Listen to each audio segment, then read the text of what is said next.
Whatever you are doing, bring love and a positive attitude into it. If you are in an uncomfortable situation, look within to see what is the best lesson for you to learn from it. One woman told me that her belief system allowed money to come to her from all sorts of unexpected sources. Her friends criticized her ability to draw wealth to her in her unique way and insisted that she had to work hard to earn money. She said that they knew she didn't work hard at all. So she began to run the fear that if she didn't work hard, that meant that she didn't deserve the money she had. Her consciousness was on the right track originally. She needed to thank herself instead of becoming fearful. She understood how to manifest abundance, and her life was working in that area without any struggle. However, her friends wanted to pull her down because they all worked hard and they didn't have as much money as she did. Many times I reach out my hand to others, and if they take it and want to learn new things and go places, it's wonderful. If they try and drag me down, I say goodbye, and I work with somebody who really wants to come up out of the mud. If your life is filled with love and joy, don't listen to some miserable, lonely person who tells you how to run your life. If your life is rich and abundant, don't listen to someone who is poor and in debt tell you how to run it. Very often our parents are the ones telling us how to do things. They often come from a place of burden and hardship and misery, and then try to tell us how to run our lives. Many people worry about the economy and believe they will either earn or lose money due to the economic situation at present. However, the economy is always moving up and down. So it doesn't matter what is happening out there or what others do to change the economy. We are not stuck because of the economy. No matter what is happening out there in the world, it only matters what you believe about yourself. If you have a fear about becoming homeless, ask yourself, where am I not at home within myself? Where do I feel abandoned?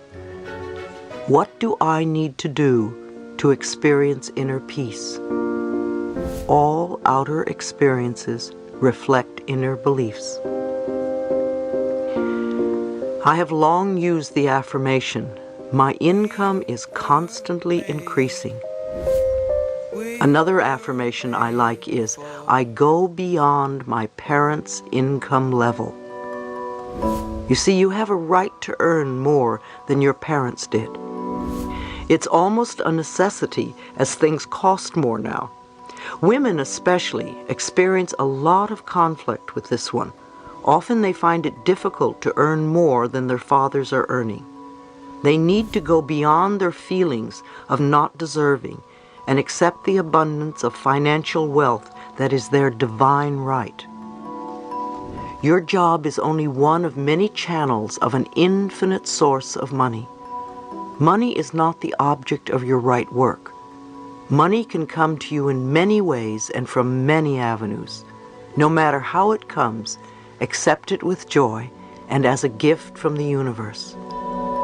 A young lady was complaining that her in-laws were buying her new baby all sorts of nice things and she could not afford to buy anything. I reminded her that the universe wanted that baby to be well supplied with an abundance of all good and used the in-laws as a channel to supply it. She then could be grateful and appreciate the way in which the universe was providing for her baby. Relationships on the job. The relationships we create at work are similar to the relationships we have as a family. They can be healthy or they can be dysfunctional. A woman once asked me, as a person who is usually positive, how do I deal with people in a work environment who are constantly negative? First of all, I thought it interesting that she was in a work environment where everybody was negative when she said she was positive. I wondered why she was attracting negativity to her. Perhaps there was some negativity within her that she did not recognize. I suggested that she start to believe for herself that she always worked in an area where it was peaceful and joyful, where people really appreciated each other and life as a whole, where there was respect on all sides. Instead of complaining how so-and-so had to do it his way, she could affirm for herself that she always worked in the ideal place. By adopting this philosophy, she could either help bring out the best qualities in others because they would be responding differently to her inner changes, or she would find herself in another work arena where the conditions would be as she declared. A man once told me that when he started his job, he had all these incredible instincts and his job was wonderful and sailed along smoothly. He was precise, direct, and satisfied.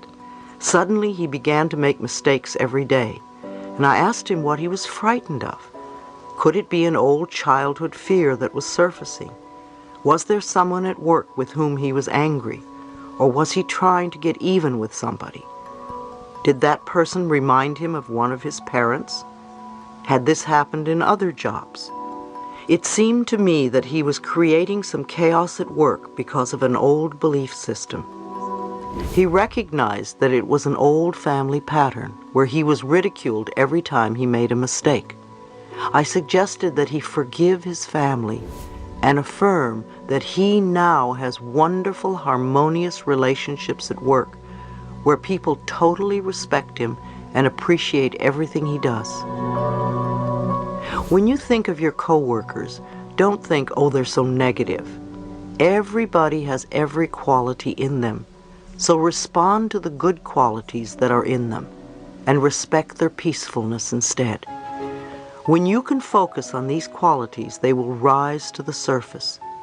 If others are constantly saying negative things, don't pay attention. You want to change your consciousness. Since they are reflecting something negative within you, when your consciousness really changes, negative people won't be around very much. Even if you feel frustrated, start affirming what you want to have in your workspace.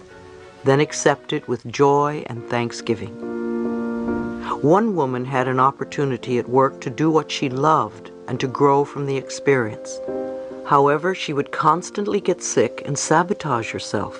She recalled that when she was a child, she was always getting sick because it was her way of getting love and affection. So she kept recreating the pattern of getting sick as an adult. What she needed to learn was how to get love and affection in a more positive way. When anything went wrong at work, she went right back to being the 5-year-old girl. So when she began to take care of her little inner child, she also learned to feel safe and to accept her power.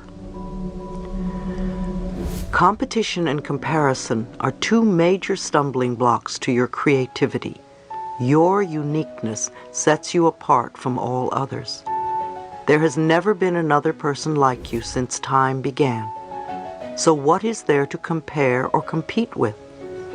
Comparison either makes you feel superior or inferior, which are expressions of your ego, your limited mind thinking.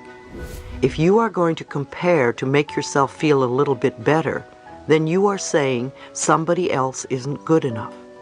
If you put others down, you may think you will raise yourself up.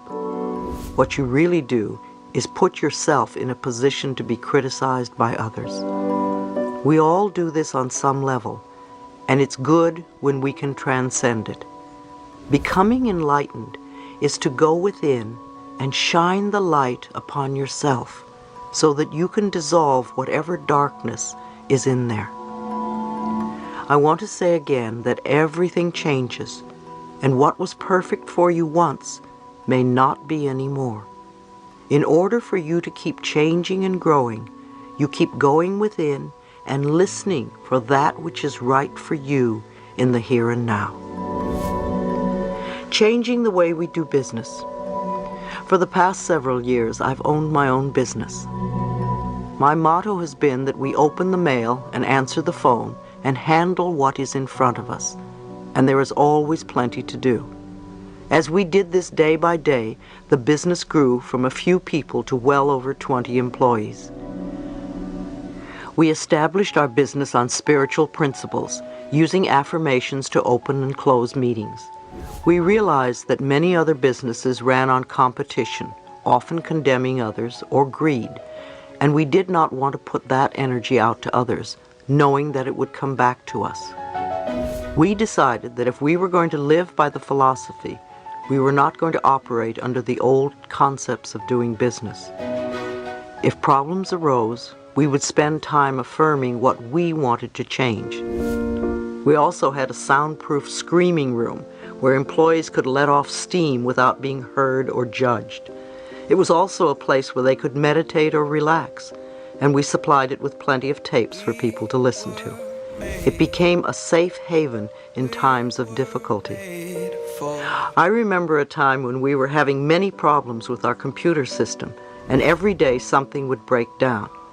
Because I believe machines reflect our consciousness, I realized that many of us were sending negative energy to the computers, and we were expecting them to constantly break down. I had an affirmation programmed into the computer. Good morning. How are you today? I work well when I am loved, and I love you. In the morning, when everyone turned on their computers, that message would appear. It's amazing how we had no more problems with our computers. Sometimes we think of things that happen, especially at work, as disasters. But we must look at them for what they are, simply life experiences that always teach us something. I know that I have never had a disaster that did not end up a good learning experience in the end, often moving me to a much better level in life. For instance, recently my company Hay House was not doing so well. Like the economy, our sales would go up and down, and it appeared that sales were down and staying that way, at least for the moment. However, we did not adjust to that, and month after month we were spending more than we took in. Anyone who has owned a business knows that that is not the way to do it. Eventually it looked as if I would lose my business if I didn't take some drastic measures. Those drastic measures included letting go of over half my staff. You can imagine how difficult it was for me to do that. I remember walking into the conference room where all my staff had gathered to deliver the news. I was in tears, but I knew it had to be done. As difficult as it was for all of us, I also trusted that my much-loved employees would soon find new and better jobs, and almost all of them have. Some of them have even started their own businesses and are very successful. At the darkest time, I kept knowing and affirming that this experience would turn out to be for the highest good of all concerned. Of course, everyone else assumed the worst. Rumors were flying that Hay House was belly up, not just within the people I knew, but all over the country. Our sales staff were surprised that so many business people even knew about our company, let alone its financial condition. I have to admit that we took great joy in proving these forecasts wrong. By tightening our belts tremendously, we didn't go belly up. With our smaller staff, and each of us determined to make it work, we've come through it very well. But most importantly, we have learned a lot. In the meantime, Hay House is now doing better than ever. My staff is enjoying their work, and I am enjoying my staff. Even though we are all working harder, the interesting thing is that no one feels that they have too much work to do. We are even getting more books out than we ever had, and are attracting much more prosperity in all areas of our lives. I believe that everything does work out for the best in the end, but sometimes it is hard to see that while you are going through the experience. Think of a negative experience that may have happened to you in your work or in your past in general. Perhaps you were fired, or maybe your spouse left you. Now go beyond it and take a look at the big picture. Didn't many good things happen as a result of that experience? I've heard so many times, yes, that was a horrible thing that happened to me, but if it hadn't, I would never have met so-and-so or start my own business. or admit that I had an addiction, or learn to love myself. By trusting the divine intelligence to let us experience life in the way that is best for us, we empower ourselves to actually enjoy everything that life has to offer, the good as well as the so-called bad. Try applying this to your work experiences and notice the changes that happen to you.